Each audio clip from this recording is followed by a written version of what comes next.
trace the finish, and after it finishes, Jeff will stop the music.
On behalf of Gwen and Branden, may I welcome all to this celebration of a beautiful life, of a beautiful woman. Wilma Sue Holder, Sue, Mama Sue, Mom, Mama, beloved. And today is her 80th birthday. So particularly poignant that we are gathered together. Wilma Sue Holder, born May 26, 1935, left August 24, 2022. Wilma Sue Collins Holder, age 87, of Richmond, Kentucky, passed away on August 24th, 2022. She was born on May 26, 1935, to Bill Collins and Loretta Bentley Collins in Fleming Neon, Kentucky. She taught school for 30 years, retiring in 1998 from the Berlin-Milan School system in Milan, Ohio. Her greatest joy in life was spending time with her children. She also dearly loved her cat, Homer, and her various granddogs and grandcats. She was a passionate Kentucky Wildcat fan and also loved reading books, especially about history. She also enjoyed watching movies and her birds. She is survived by her daughter Gwen Holder of Richmond, her son Branden Holder and spouse Missy of Fort Myers, Florida, and a granddaughter, Willow. And Gwen, would you like to give the eulogy? Yes.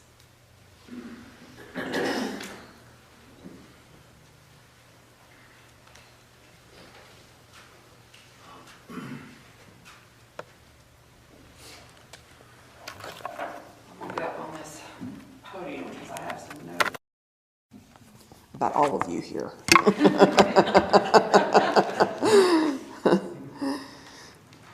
Wilma Sue Collins Holder. She was a mother, a daughter, a friend, a lover of nature, a Wildcat fan. Sorry, Branden. An avid reader. She loved her mysteries, and she loved historical fiction and historical biographies. Any kind of historical stuff she loved. As Kathleen said, she was born on this day in 1935. She was a mother of 3. Many of you may not know that. Her first child, Judith Marie,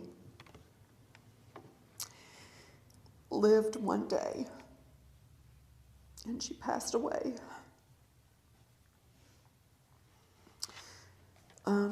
14 months later, I was born, and then 14 months after that, Branden came.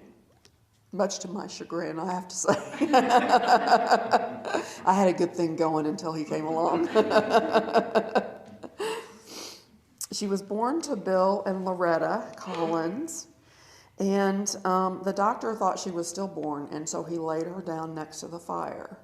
And some of you may have known that her right ear was damaged, and she had a scar on her forehead. The scar wasn't that noticeable, but her ear, if her hair was behind her ear at all, you could see that. And in later years, she would have plastic surgery on her ear many times. And it would lead to a lot of teasing by other kids. They would say that she had a plastic ear. So she went through a lot as a kid. And I think that taught her to be very courageous. And funny enough, the doctor suggested her name. My grandfather's name was Bill. It wasn't William. But the doctor suggested that she be named after him, Wilma. And Mom always hated that name. But her parents went along with it for some reason. I don't know why. So Mom had, as I said, multiple surgeries on her ear, and her parents couldn't stay with her. She was at the Children's Hospital in Cincinnati, so they bought her a radio. I want to say it was a Philco radio. I'm not sure. But back then there weren't a lot of radio stations, so she could get like really good radio stations. And so her love of music began then, and music was her friend. So she would lay there in the hospital bed with her little radio and listen to music. And she was an only child, and I think that experience taught her, helped teach her to be okay with being by herself. She persevered and went through that. Mom grew up in a coal camp in Fleming Neon. She would ride her Western Flyer bike all over the place, and back then kids could run around by themselves and for the most part be okay. And so she would ride her bike all over the place. Her parents would send her to the store to pick up whatever they needed.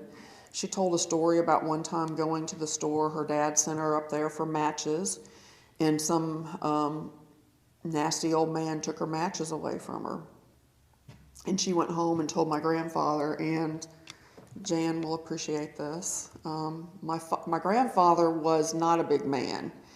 He wasn't tall, and he was very thin. You may have noticed in some of those pictures, but he was not to be trifled with. And so he took her back up to the store and had her point out the man that took the matches from her, and he had a thing or two to say to that man and got the matches back.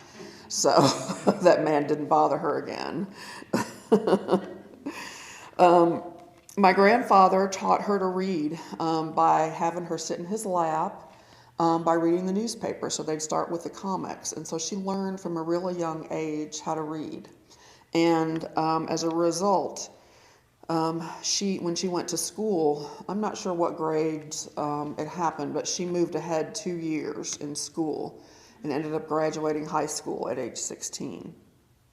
But before that happened, the family moved to Dean, where my grandparents lived until they died, and where Mom lived until she moved in with me, and built that house. And she was about 11 then, and she was not happy because she was away from her friends and far out in the country, and she didn't like it too much there. But that was her life until she left, until she graduated high school. Mom, as I said, loved animals, and she got that from my grandfather. He was an animal lover, and Mom had many a dog as a child. One of them that she talked about a lot through the years was Baby. That was her first dog that she really loved. And she got her sense of humor from my grandfather, too. He doesn't smile in any of the pictures that were on the slideshow or that are up, but one of my best memories of him is always laughing and smiling and telling jokes and, teasing with us when we were kids. So he was a wonderful grandfather. So she graduated high school at 16 and went off to college at Eastern. And she wanted to be a teacher, but there was a job for her in the coal mines as an accountant if she wanted it. And my grandfather did not want her to come back. He wanted her to get away from there because he didn't think there would be a future there for her in the mountains. He encouraged her to get away, be a teacher, move away. My grandmother really wanted her to stay because she wanted her to stay close to home, but she didn't. After she graduated Eastern, she got a job in Troy, Ohio as a teacher, and she taught for a few years. And she had met my dad in college. He was going to UK at the time on the GI Bill. And she had a very active social life when she was in school. Mom was never a shy person. She never met a stranger. She was a lot of fun always. So while she was teaching at Troy, she got engaged to my dad. And after they got married, she moved to Mason City, Iowa. And that's where both Judith Marie and I were born. And Dad worked for some fertilizer company. He was a plant manager. And they ended up transferring him around several times when we were little. When she was pregnant with Branden, we moved to Greenville, Tennessee, and that's where he was born. And then after that, we moved to Sylvania, Ohio, and then Cincinnati, Ohio, and then finally here in Ohio before he quit that job. I might have forgotten to silence my phone. It figures, me of all people.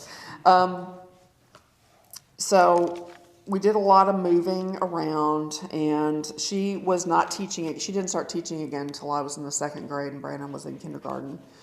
So she was devoted to us, and my dad was traveling around all the time. So we were the Three Musketeers. She would take us to the mall.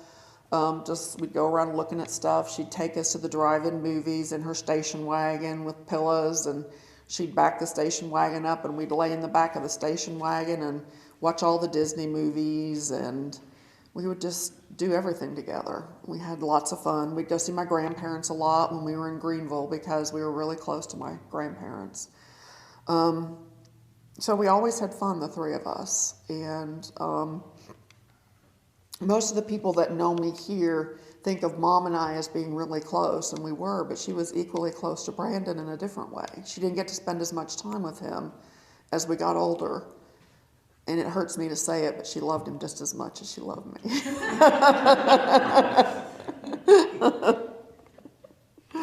I've admitted it in front of people, Branden, so. When I was very young, they had discovered that there was something wrong with my kidneys, and they weren't really sure exactly what the problem was. But when we got to Cincinnati, my parents found a urologist that realized what the problem was, and it took multiple surgeries for them to correct the problem. And Mom spent all that time when I was hospitalized and underwent surgeries in the hospital with me. But as a parent, for her that was extremely difficult because she had to leave Branden.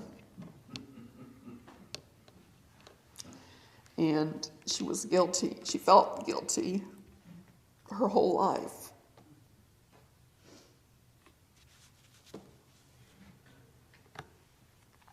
About that.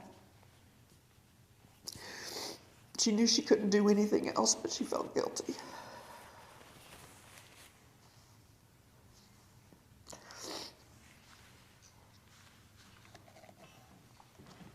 So lots of times my grandmother would come and stay with him.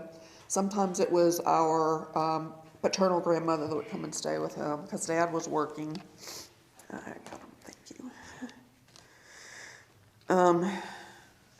But it was hard on Branden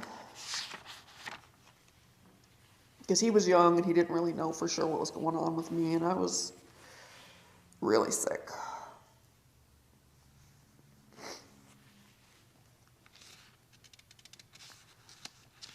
So those of you that have kids, especially multiple kids, know what a hard thing that was for her.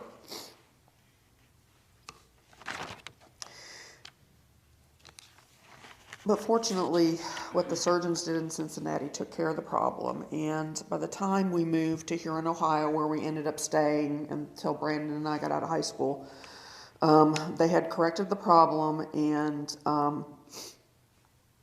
when I was in second grade and Branden was in kindergarten, she went back to teaching, which we didn't like much because when we came home from school, she wasn't there. And we had to go to the neighbors across the street until Mom would get home from school. She ended up teaching in a neighboring school system because she couldn't teach in the same school system where we went to school.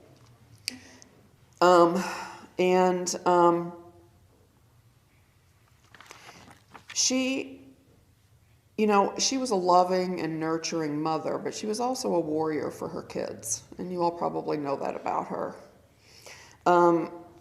Over the years, she had to make different trips to the school. I was just a painfully shy kid, and so some of my teachers thought I was dumb because I wouldn't say much.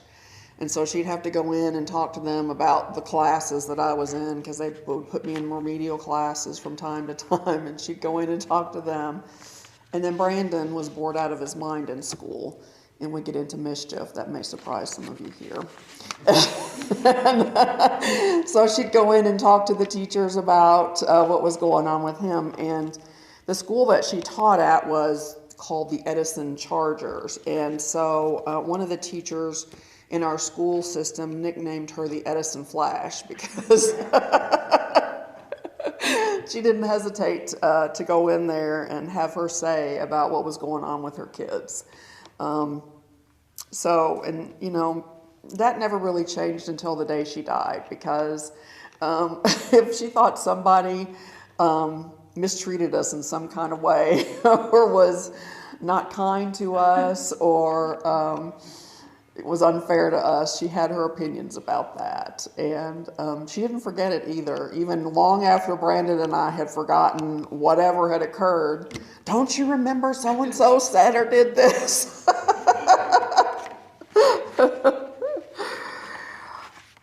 But, that does something for you when you have an advocate like that for you. She loved us unconditionally. And that feeling never goes away. So from the time that Branden and I were kids, lots of times our friends would come over and hang out with Mom, whether we were there or not. You know, they liked talking to her. She was one of those parents that you could talk to. And she got her master's in 1992, the same time I got mine, and it allowed her to do some guidance counseling at school. And that kind of gave her new life at school towards the end of her career, and she enjoyed doing that in addition to her teaching. She was perfect for that. And as kind and big-hearted as she was, she also had strict discipline in her classroom.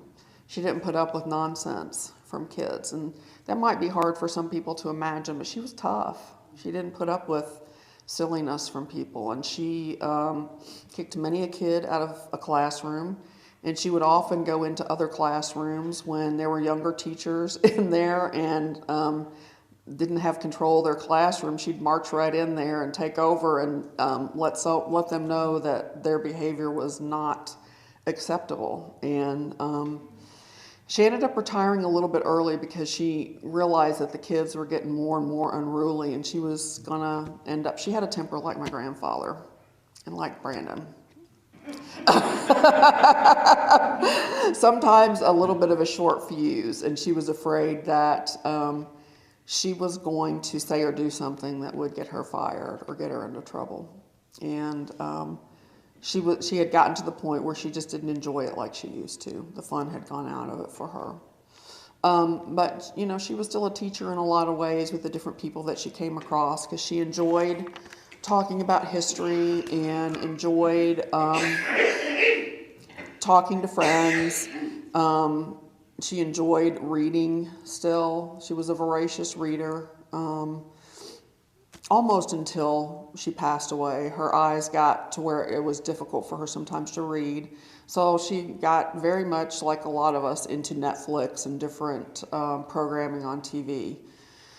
But she enjoyed talking to Paula and Kathleen after she moved down with me, Christina, Melissa. She would still talk to Melissa on the phone. Jan, she'd have long conversations with Jan. I introduced her to many friends here in the Richmond area, and before she started feeling really bad, we would go out to restaurants and eat, and Bea, Dodie, and Sue all had the pleasure of meeting her, and she would talk with them about different things. So she loved to talk to different people and socialize with different people. And I think all those years after she retired and moved back to Dean, while she loved living there, she didn't socialize as much. And she missed interaction with people. While she didn't mind her own company, she also did like people. And she liked to interact with people and be involved with people. She loved her cats, Torty, Homer, Rocky, Princess Lulu, I called her. They all passed before she did, except for Homer, and Branden and I were able to send Homer to heaven not long after Mom passed, so they could all be together. She loved her granddogs and her grandcats. She and Ella had a special bond. They were partners in crime. The vet at one point said that Ella needed to lose weight, and I couldn't quite figure out what was going on with Ella's weight, but I've soon figured out. Graham was handing out the treats plentifully. There's a picture, I can't remember if it's on the board or over there, but they're in the kitchen together, and Ella's got her snout right up as Mom is fixing something to eat. So Mom loved Ella a lot, and she was devastated when Ella was diagnosed with cancer. So I'm sure that they're together again, and Ella's getting all the treats that she wants. Sweet potatoes or whatever the case may be.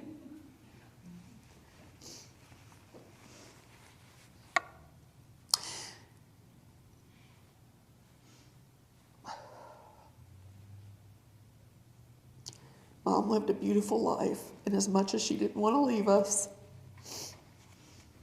Branden and I are grateful that she's not in pain.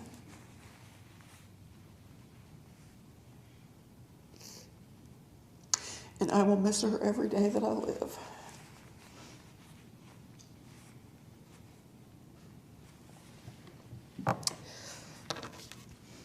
Thank you all. Thank you.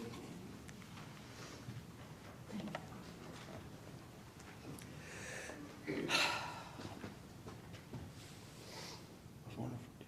Thanks. It's wonderful. I'm gonna bomb. You're not. No, you're not. You want a tissue? Yeah. All right. Happy birthday, Mountain Mama. Thank you, Gwen. Thank you, Kathleen. Thanks, everybody, for coming. I'd like to say hello to my wife who couldn't make it, my daughter, Willow, Missy. Boy, you covered everything, G. Yeah, she was a beautiful human. And I strive to be the human that she and my dogs think that I am, of course. Yeah. But when we were young, she used to take us to the mountains every year, every summer. And we were in awe. Different from where we grew up, definitely, you know. Grandma would be on the phone over there. Come to find out it was the party line. Which probably caused a lot of feuds in the family. No doubt. And we had a cemetery in our backyard. Wow, how convenient. And then bootleg would come down out of the mountains. We had our own TV show in the mountains there every summer. It was fun. But Mountain Mama, the most beautiful human I've ever known, came from those mountains. And I'm very proud to call myself her son. Miss you. Thank you. And in Mama Sue's defense, I have to say, and speak up for Ella, there's also a picture in the bookcase of Mama Sue throwing a stuffed pig that had a big squeak.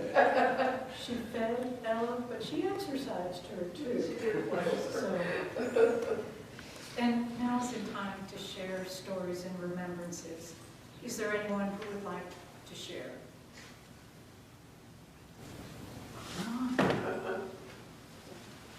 I think Mama Sue would want us to be informal. Yes. So, She was not a normal person.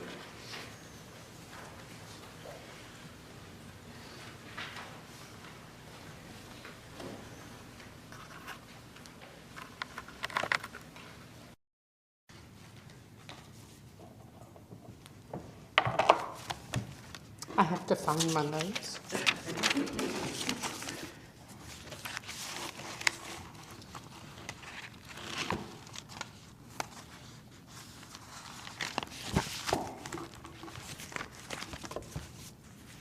Hi, for those of you who don't know me, my name's Jan Harmon, and I'm a first cousin and a namesake of Sue.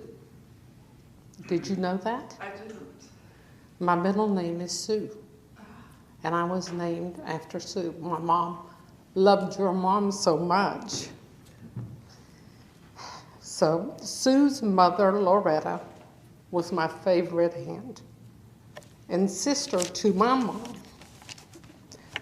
Our maternal grandmother passed away at a young age when my mom was an infant. Loretta took the role of mother to my mom. Sue always said her aunt, Bud, was like a sister, an older sister to her. They practically grew up together. Sue liked to tell stories of the time they spent together when my mom lived with them and worked. When they lived in Fleming, Kentucky, my mom worked for the telephone company in Fleming and stayed with Bill and Loretta and Sue. My mom and I moved to Florida in 1969, but have always considered Kentucky our home. For years, vacations were spent on a road trip to Kentucky to the mountains to visit Loretta and Bill. Sue would travel from Ohio for the visits as well. There was always delicious home-cooked meals. Not by Sue, of course. Those who knew her well know that she was no gourmet cook. Right, Gwen, Branden? Right. Chef Boyardee. Loretta did the best, cooking with fresh vegetables from her garden. We often joked about how meals weren't a meal without green beans. Fresh green beans, one, of course. There is no such thing as canned green beans on our table. There were weekly 1 to 2 hour phone calls between Sue and I for the last several years. She knew all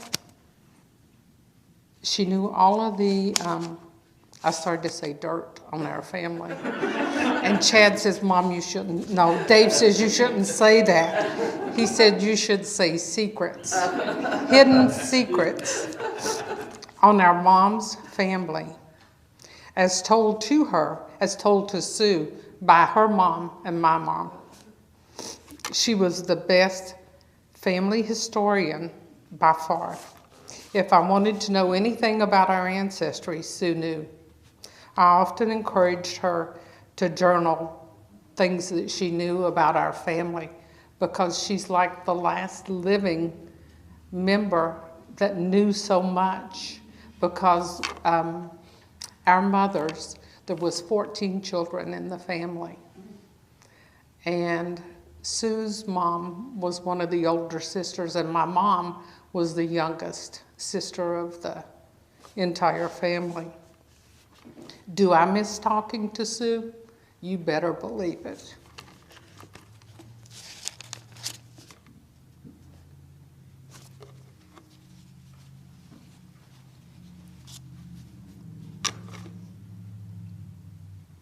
I still think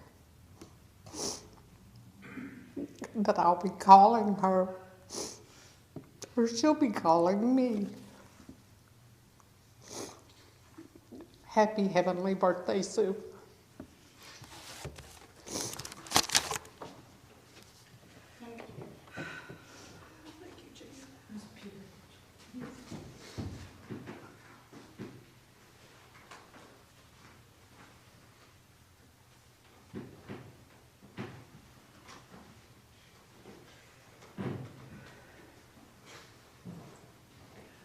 Other stories or remembrances?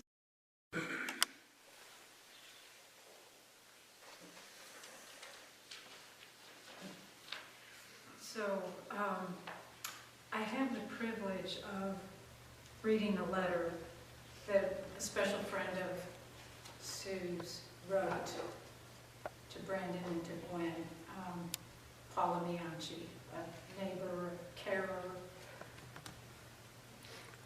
and special friend. Paula's not able to be here today, so it's my privilege to read her words.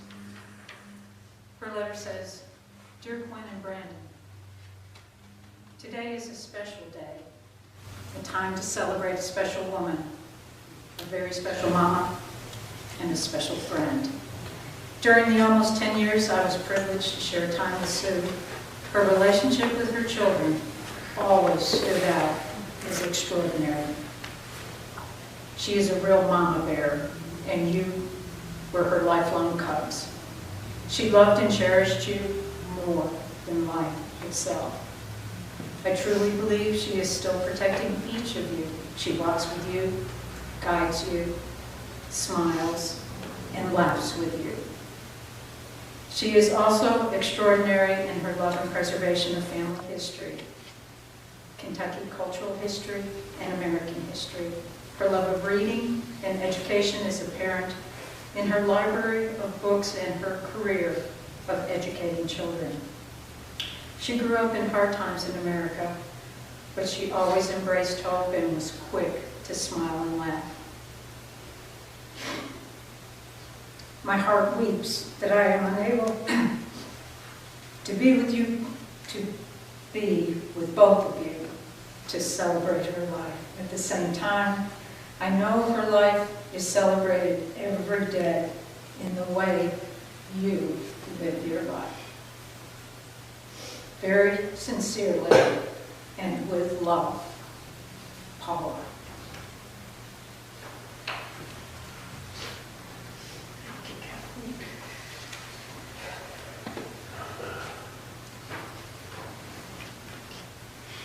My time of knowing Mama Sue wasn't long enough, not nearly long enough.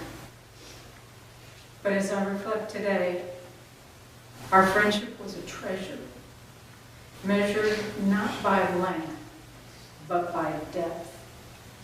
And for that, I will be eternally grateful. A priceless gift that she freely gave me was that of always meeting me where I was, no matter where that happened to be, dirty from yard work, hurrying to or from commitments and chores, or sitting together to visit. And each time we shared time, I was embraced with a soul-warming welcome. Our walks together were mostly conversational and ranged far and wide, full of wonder, thoughtfulness, and wit, and yes, sometimes silliness. Mama's amazing mind created such a store of knowledge and stories of past days, and often these stories were about cousins. Mama Sue had a bajillion cousins, a bajillion. And when I asked her to explain the kinship ties, she would patiently explain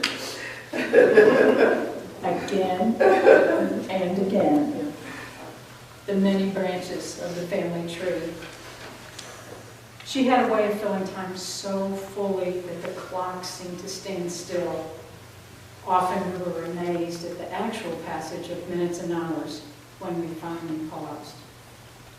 And occasionally we would drive through Madison County so that she could see hills and reminisce about her hills, her mountains. For she was of the mountains, of the lands that birthed and raised and welcomed home her kin. These rides always delighted her, no matter if they were the same roads driven before. Each journey enjoyed for its seasonal highlights and its time of day variation. Today in reflection, looking back, perhaps her greatest gift to me was that she allowed me to walk her home. As we talked of her leaving at the end of life, she didn't want to go. She didn't want to leave her children, her family, her pets, her friends, but she knew her time was ending. However, she believed, and she absolutely knew, that she would still be connected to us by love. Her presence felt, her laughter heard, with her encouragement nudging us forward. She believed, she absolutely knew that we would see her in the mountains and in the trees, in the creek, in the rains, in the birdsong, in the creatures who visited the bird feeders there in the yard, the flowers on the hillside, and in our everyday lives. I see you, Mama Sue, and I carry you in my heart. Christine.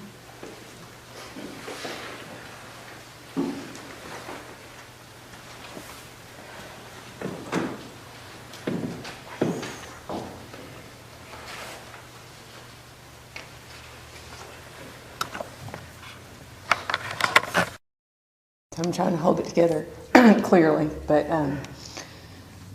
So just so everybody's aware, I know everybody's dirt. She told me everything. Let's put it out there. I know everything that Branden and Miss Gwen did when they were little. Jay and I got stuff on you too. And I can't say enough about what she did for me. Miss Sue embraced me like I was part of y'all's family. You know what I mean? She really did. One of my favorite memories is I went to Dean to see her before she had moved to Richmond. And I'm from the mountains too. Like, I know curvy roads, you know. And we went to breakfast the next morning, and she threw on these sunglasses and threw on the Eagles. And I will forever, anytime the Eagles come on, that is her music. And she drove 80 off that mountain.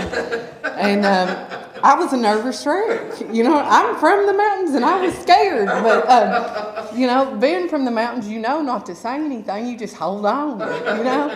And I remember thinking there was no brakes on that side. And we made it to breakfast.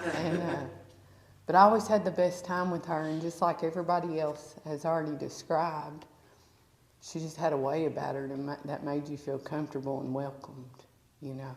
And no matter what I did, Miss Gwen happens to be somebody that'll tell me when I do things wrong, and she wouldn't let her. She'd say, "Now, Gwen, they deserved that." And I would be like the mean little sister, like, you know. But it was unconditional love I got from her, and I miss her. Just like I know that you all do. She told me so many great stories. On that ride to go eat breakfast that morning, when Jan was talking about the historical stuff, she was pointing out to me who owned what land, how they had got that land, and it was like the coolest stories ever. And thank you for that memory. And I don't know. Ms. Gwen picked out a poem that I'm going to read, and I'm going to do that.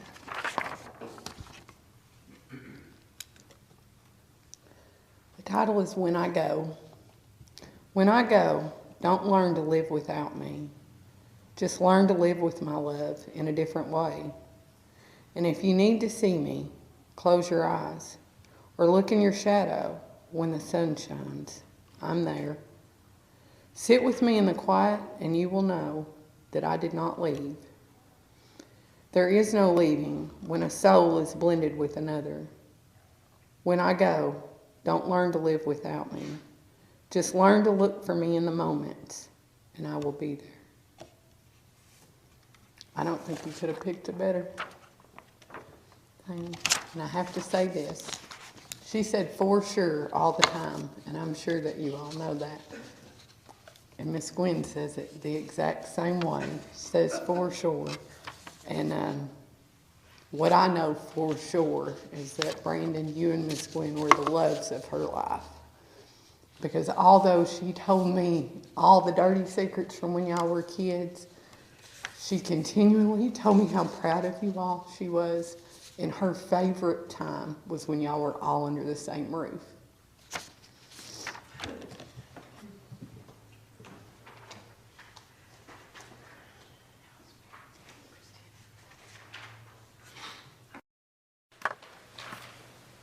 Such an amazing woman.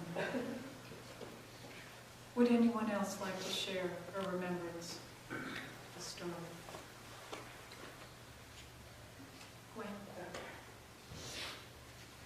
I didn't think I'd cry this much.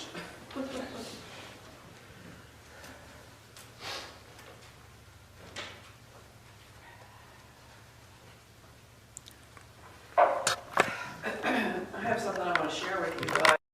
The other day on Facebook, of all places, but I forgot to say something about Mom, and I can't believe I forgot this. It's one of the most important things about her, and the biggest thing I miss, her sense of humor. We would laugh at the stupidest stuff, and I miss that. And I think I said this about my grandfather, that he had a great sense of humor, that you couldn't tell it by his pictures because he never smiled in his pictures. And I think Branden gets that from him, because a lot of the pictures of Branden, it's hard to find him smiling. He'll make goofy faces sometimes, but My grandfather had a great sense of humor, and Mom got that from him. We would laugh till we cried sometimes, and when Brandon got married, we went down to Florida and we flew down to Jan's place first, and we rented a car, and we were in hysterics in that car trying to manage the toll booths, coming up with the change for those toll booths, and was trying to tell her to get me so much money in coins. We didn't have the coins, and I ended up running the toll booth because we couldn't come up with the money. And we cackled and cackled about that. And we just knew that they were coming for us. It was just, we were hysterical, but I could laugh about the silliest things with her, and we could just look at each other and start laughing. And when Brandon's with us, the three of us would just laugh at the stupidest things, and I miss that. Brandon and I can laugh about the stupidest things when we're together. And we made a commitment with each other that this week that we would normally spend with each other and Mom for her birthday, that we're going to continue to do that with each other. So let me get it together and I'll read this to you all. Barely the day started and it's already 6 in the evening. Barely arrived on Monday and it's already Friday. And the month is already over. And the year is almost over. And already 40, 50, or 60 years of our lives have passed. And we realize that we lost our parents, friends, and we realize it's too late to go back. So let's try, despite everything, to enjoy the remaining time. Let's keep looking for activities that we like. Let's put some color in our gray. Let's smile at the little things in life that put balm in our hearts. And despite everything, we must continue to enjoy with serenity this time that we have left. Let's try to eliminate the afters. I'm doing it after. I'll say after. I'll think about it after. We leave everything for later, like after is ours. Because what we don't understand is that afterwards the coffee gets cold, afterwards priorities change, afterwards the charm is broken, afterwards health passes, afterwards the kids grow up, afterwards parents get old, afterwards the day becomes the night, afterwards life ends, and then it's often too late. So let's leave nothing for later, because still waiting, see you later, we can lose the best moments, the best experiences, best friends, the best family. The day is today. The moment is now. We are no longer at the age where we can afford to postpone what needs to be done right away.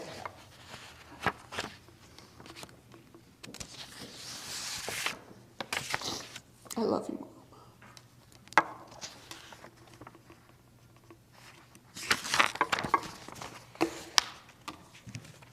Thank you all so much. Thank you, Gwen.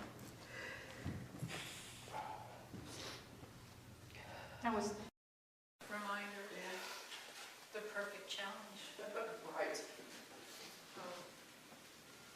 The day is today and the moment is now. So at this moment, all are invited to stay and continue to share and laugh and be silly. And I have to say that Gwen and Branden stayed up all night baking cookies.